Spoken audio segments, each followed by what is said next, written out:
Bienvenidos a Reflexionemos a Derecho Penal.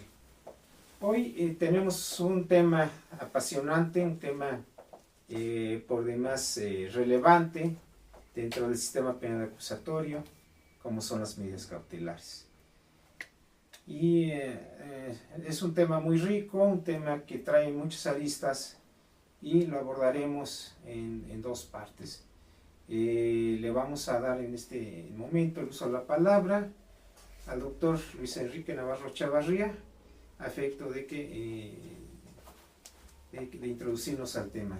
Doctor, tiene uso de la palabra. Muchas gracias, maestro Antonio Cedillo. Pues bien, queridos amigos, como dice el maestro, este tema es de vital importancia, porque uno debe de saber argumentar, ya sea Ministerio Público o Defensa, por qué se debe o no se debe imponer una o varias de las medidas cautelares.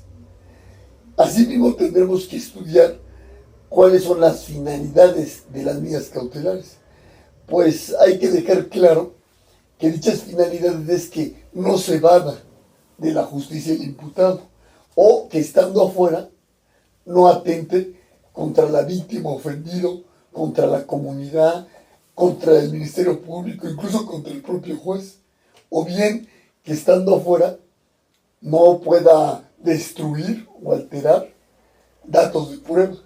Por eso es muy importante, ¿no?, tener bien preciso cuál es la finalidad. La finalidad de las medidas cautelares no es la reparación del daño. Por eso hay mucha controversia, por ejemplo, en los delitos fiscales, donde quieren poner como una medida cautelar, como garantía, el monto total con actualización y recargo de la probable omisión contributiva, ¿no? Entonces eso todavía sigue siendo, al día de hoy, un tema polémico. Pero fíjense, compañeros, también vamos a hablar de en qué momento se va a decidir sobre las medidas cautelares, que también es súper importante. Y ya para darle la palabra al maestro Cedillo,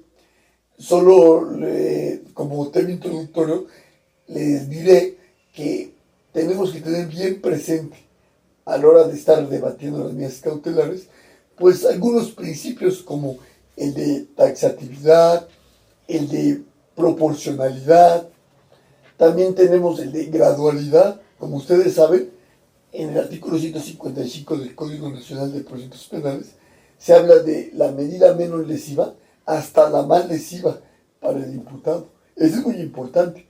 También está el principio de temporalidad y incluso el de excepcionalidad.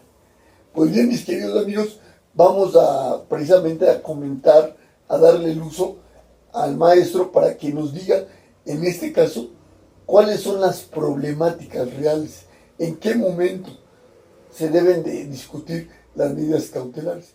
Pues maestro, si nos quisiera hacer el favor de ilustrarnos. Pues sí, doctor, pues como bien usted lo dijo y lo acaba de mencionar, la finalidad de las medidas cautelares es que se atienda al normal desarrollo del proceso. Esto es, que el imputado comparezca a las fases del proceso, no atente contra su debido desarrollo ni en contra de la víctima, ofendido o testigos.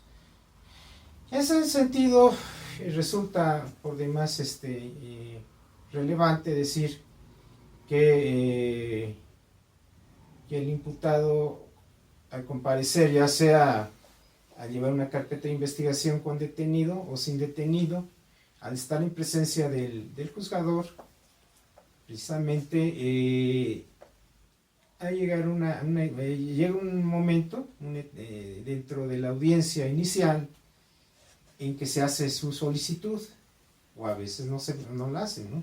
Ha ocurrido que así ha pasado. Pero vamos a ponerse, se solicita en qué momento de esta audiencia inicial, por ejemplo.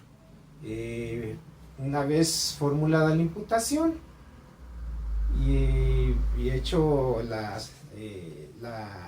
información al imputado si quiere o no declarar, si por ejemplo se resuelva su situación jurídica dentro del plazo de 72 horas o bien se amplía a 144 horas, será a ese momento en que se haga la solicitud de medidas cautelares.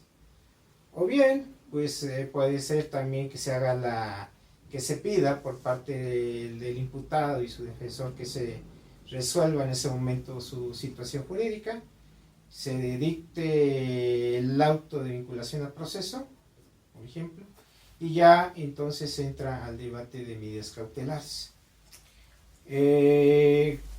Aquí, como bien usted lo establece, es un debate que se va a dar y en que precisamente, como bien lo dijo, el artículo 155 del Código Nacional de Procedimientos Penales establece toda una gama de esas medidas, desde las menos lesivas y la más lesiva, como puede ser la prisión preventiva oficiosa y la justificada.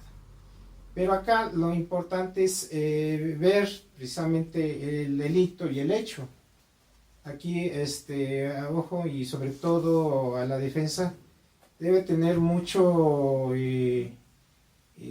cuidado, sobre todo si se trata de una carpeta de investigación sin detenido, porque se le cita y al ser citado, desde luego para la audiencia inicial, pues obviamente va a llegar ese momento del debate de medidas cautelares. Pero aquí lo importante es que cheque, en este caso la defensa del delito y el hecho, como se desarrolló este evento delictivo. ¿Por qué razón? Porque vamos a suponer muchas veces con la finta de que tratándose de un delito de violencia familiar, un ejemplo, que le van a imponer una medida cautelar distinta a la prisión preventiva justificada o oficiosa. Pero resulta que por ahí, a lo mejor en este hecho se advierta que a lo mejor amenazó reiteradamente a la víctima, es decir, ejerció una violencia física y psicoemocional bastante lesiva. Entonces ahí corremos riesgo de que se argumente el riesgo que corre la víctima y como tal razón se le imponga la prisión preventiva justificada. Por ese motivo sí es un tanto también de estrategia, más allá también de estrategia de análisis, de cómo ocurre el evento. ¿Sí? Ahora bien, pues sí, hay y ahí pues ya puede ser en perjuicio o puede quedar en prisión preventiva justificada. Maestro, en la primera hipótesis, la primera finalidad de la medida cautelar, que es que no se evada de la justicia, la defensa, ¿qué puede hacer para tratar de demostrar y con qué datos de prueba de que no se va a evadir de la justicia? Bueno, por principio de cuentas hay que tomar en cuenta mucho lo que viene en la carpeta de investigación, ¿sí? Porque de ahí se va a sostener el Ministerio Público. Pero vamos a suponer que acá no se acreditó que cuente con un domicilio fijo y trabajo el imputado. ¿Qué es lo que tenemos que hacer desde la etapa probablemente de investigación inicial? Pues acreditarlo. Hay un momento que por ejemplo se integra el modus vivendi. Ahí podemos también podemos aportar como dato de prueba una documental que acredite el domicilio del imputado, alguna otra constancia laboral o bien algún testimonio, alguna entrevista, perdón. Eso también nos puede ir ayudando. Si en el entendido que llegamos a la audiencia inicial y no lo hicimos, podemos ahí hacerlo, ¿sí? Y para el supuesto que ya el caso sin conceder, que fuera motivo para que el juez de control le fijara la medida de prisión preventiva justificada a otras de menos lesivas, como podría ser una presentación periódica, por ejemplo, entonces podemos todavía generar otra audiencia de revisión de medida cautelar y en eso sí exhibir como datos de prueba estas documentales o testimonios que reviertan y que cambien las condiciones objetivas por las cuales se quedó. ¿Y cuáles serían esos documentos? Podría ser, por ejemplo, una constancia por ejemplo, de servicios, ¿no? Por ejemplo, de luz, teléfono, alguna otra constancia que te podría dar a lo mejor las alcaldías, o laboral, pues algo igual, ¿no? Que se expida de la empresa o de la institución donde esté trabajando la persona, ¿no? La cuestión es sí dar pie que se acredita otra circunstancia distinta, ¿no? Y aquí en ese sentido, pues también mucho se ha cuestionado que y que yo recuerde de asuntos también en concreto de las personas que están en situación de calle, ¿no? Que definitivamente no van a contar con un domicilio fijo, es decir, hay alguien que pudiera, no sé, pernoctar, por ejemplo, en alguna estación de la salida de alguna estación del metro, como llegó a suceder. Y aquí pues eran criterios muy encontrados, ¿no? Había juzgadores que efectivamente ponderando el artículo 1 constitucional de la cuestión de derechos humanos, no fijaba la prisión preventiva justificada, otros sí lo hacían, pero evidentemente pues yo creo que nos íbamos por lo primero, ¿no? ¿Por qué? Porque es algo que también, por más que quieran, no vamos a tener elementos para acreditar una situación distinta, y además estaríamos ya satanizando este tipo de personas por esa circunstancia. En la entrega del pasaporte, sí es eficaz cuando uno entrega el pasaporte para demostrar que no me voy a salir del país, o no es eficaz eso. Pues es que cada juzgador te va a dar va a fijar el criterio que corresponda, por ejemplo, para fijar esa medida cautelar, ¿no? Algunos te dirán que sí se requiere, otros ¿sí? Con el señalamiento, con la determinación que hace sea suficiente, o informando, ¿no? ¿Sí? Por ejemplo, si es extranjero, a su embajada, también que hay que informarlo a su consulado, embajadas, que tengan ese conocimiento de su situación jurídica, relaciones exteriores y más. ¿Nos podría comentar en qué momento se van a fijar las medidas cautelares? Bueno, como ya les dije, puede ser en el momento de la audiencia inicial, ¿sí? Que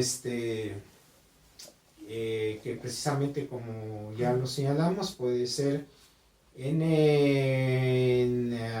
antes de la vinculación al proceso, cuando se pida que se resuelvan en el plazo de 72 horas o se duplique el término a 144 horas, o si se resuelve en ese momento su situación jurídica vinculándolo al proceso, una vez que se vincula al proceso se entra al debate de las medidas cautelares, ¿sí? O bien, y yo como lo decía, puede haber una modificación también, ¿sí? Puede haber una solicitud de revisión de la medida cautelar posterior a ese momento, dependiendo de lo que se haya determinado, y como le decía, cuando hayan cambiado las condiciones objetivas, ¿sí? Entonces, y que tengamos elementos, entonces la solicitamos. Si no la tenemos, está por demás solicitarla. Ahora, hay otro, quisiera comentarle, otra situación. Pudiese ser que se haya duplicado el término, se haya fijado, por ejemplo, una prisión preventiva oficiosa, y ya en el término o en el momento que se resuelve, cambie la situación porque el hecho que la ley señala como delito y que pidió al Ministerio Público, no sé, vamos a suponer un robo con violencia, y que de un robo simple hay un cambio en las condiciones objetivas, y en esa audiencia, una vez que ya se haya dictado la vinculación, entonces se pueda solicitar el cambio de la medida cautelar. También es muy interesante esa parte. ¿Hay un plazo que debemos de esperar de que se fijó para solicitarla o es inmediatamente que yo considere que cambió? Bueno, cuando ya hayan que ese cambio, ¿no? Vamos a suponer que en ese momento, por alguna circunstancia, no se contara con esa información, no se contara con esa documentación o testimonios o lo que pueda dar pauta, acreditar ese cambio de condiciones objetivas, que ya se tenga y entonces ya se pueda solicitar, ¿no? Puede darse el caso en que no me fije en medida cautelar, pero después sí me la fije en el también puede ser, también. Entonces ahí habría que estar al pendiente también, porque sí ha pasado que el Ministerio Público a veces no la solicita. Entonces, como consecuencia, vamos a suponer es una audiencia inicial sin detenido, se lleva a cabo y no hay esa solicitud, pues tiene que quedar en libertad, se mantiene la persona, ¿no? Con posibilidad podría ser, ¿no? Entonces, por eso es lo que yo le decía, que hay que tener mucho cuidado y sobre todo una audiencia inicial sin detenido. Como defensor sí tiene que tener mucho cuidado, ver el hecho que la ley señala como delito, cuál es, tener esa precisión y sobre todo el hecho, porque ahí en ese sentido puede guardar una sorpresa nada agradable. Tiene que estar muy al pendiente de esa circunstancia, porque luego a veces se considera, por ejemplo, en violencia familiar, pues se trata de un delito el cual no va a quedar en prisión preventiva oficiosa, pero puede solicitarse la prisión preventiva justificada, y ahí es donde desgraciadamente muchas veces se quedan las personas, ¿no? A eso iba, independientemente de que nos voy a hacer el favor de explicarnos en un video posterior lo que es la prisión preventiva justificada y oficiosa, no quisiera dejar pasar esta pregunta. Nosotros sabemos que ahora en el auto de vinculación no se va a fijar la medida, sino que normalmente va a ser un acto posterior al auto de vinculación. ¿Qué pasa en los todavía de prisión preventiva oficiosa o incluso justificada? ¿Qué pasa con ese estándar que se pide para fijar el auto de vinculación y como consecuencia, sobre todo en la prisión preventiva oficiosa, que no tenga una defensa yo para revertir eso, que ahorita ya está cambiando por lo de la Corte Interamericana, pero ¿qué pasa todavía en ese sentido? Bueno, aquí, doctor, es algo muy importante, porque si bien es cierto que se ha cuestionado mucho, ¿no?, el estándar probatorio que se requiere para una vinculación a proceso, que es mínimo, no es de una acreditación plena, como ya fue una sentencia. Sin embargo, se ha cuestionado mucho, ¿no?, que es un estándar mínimo, tiene consecuencias pues evidentemente fuertes, porque no solamente se determina si un proceso a una persona, sino en afectación muchas veces a su libertad, en caso de que se fije una prisión preventiva oficiosa. Sin embargo, bueno, pues son criterios que yo creo que van a tener que evolucionar con el paso del tiempo, sobre todo con los criterios que ha estado emitiendo la Corte Interamericana de Derechos Humanos. Creo yo que todo esto va a ir revolucionando poco a poco. Sin embargo, lo que debe atenderse es precisamente en este momento qué datos de prueba tenemos y cuáles son los hechos, ¿no? Y cada quien lo va a atender, ya sea el Ministerio Público, el asesor jurídico y la defensa. Ese es un paso muy importante, y como todo, pues dijimos y comentamos que pues una medida cautelar, como usted bien ya lo sentó, pues parte de diversos elementos importantes, la taxatividad, como es la idoneidad, la proporcionalidad, que de alguna manera son los que se debe de observar y ponderar, atendiendo el hecho, precisamente dijimos, que no se se atente contra el normal desarrollo del proceso, ya sea porque el imputado se pueda dar, proporcionar a la fuga, porque pueda vulnerar en un momento determinado el desarrollo del proceso, afectando, por ejemplo, la información para obtener datos o medios de prueba, o que corra riesgo la víctima ofendido, testigos, ¿no? Todos son aspectos que sí debemos tener muy presentes, ¿no? Y sobre todo, pues viendo el desarrollo de la audiencia, sobre todo lo inicial, que es donde se impone, se establecen, pues que se vaya viendo, ¿no? Como usted dijo, son una serie de ganas que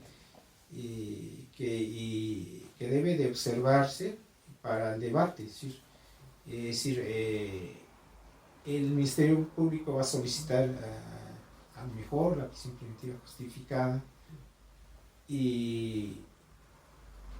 pero el defensor tiene que en su debate alegar por qué no es procedente, y sí en cambio otras, ¿no? Una presentación periódica, la abstención de acercarse al domicilio de la víctima ofendido, a lo mejor hasta una garantía económica, y como bien lo asentó usted hace rato,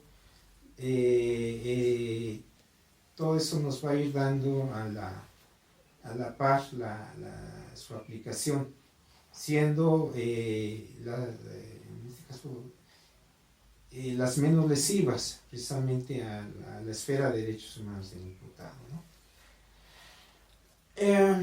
Pues aquí en este sentido también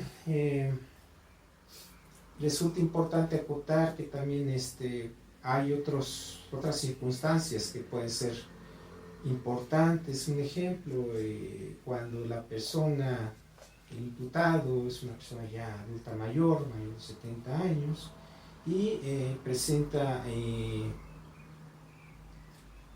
algunas enfermedades, por ejemplo, terminales, o enfermedades que de alguna manera, estando en prisión, pueden afectar o más su salud, ¿no? Yo creo que aquí también tienen que tener mucho cuidado y mucha atención, sobre todo la defensa en la calidad de circunstancia, ¿no? Pues con su acta de nacimiento y con los estudios clínicos, sus estudios médicos que acrediten esa situación. Tenemos que verlo. Igual una mujer embarazada o en lactancia puede ser una excepción, para que se fije en una medida cautelar distinta a la prisión preventiva. Entonces, toda una gama y una serie de aspectos que se deben ir viendo poco a poco.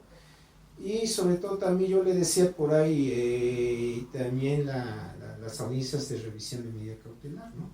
Sea a favor, para que se modifiquen a favor del imputado, o bien, si por ejemplo, y ojo, aquí también una parte bien importante es cuando se le fijaron medidas cautelares distintas a la prisión preventiva, y después se incumple, ¿sí? Ya no se presenta ante la unidad de supervisión de medidas cautelares, es un condicional del proceso. ¿Qué es lo que pasa? Pues que inmediatamente se informa, ¿no? Y el Ministerio Público, fundamentalmente, o la asesoría jurídica, solicitan esa revisión.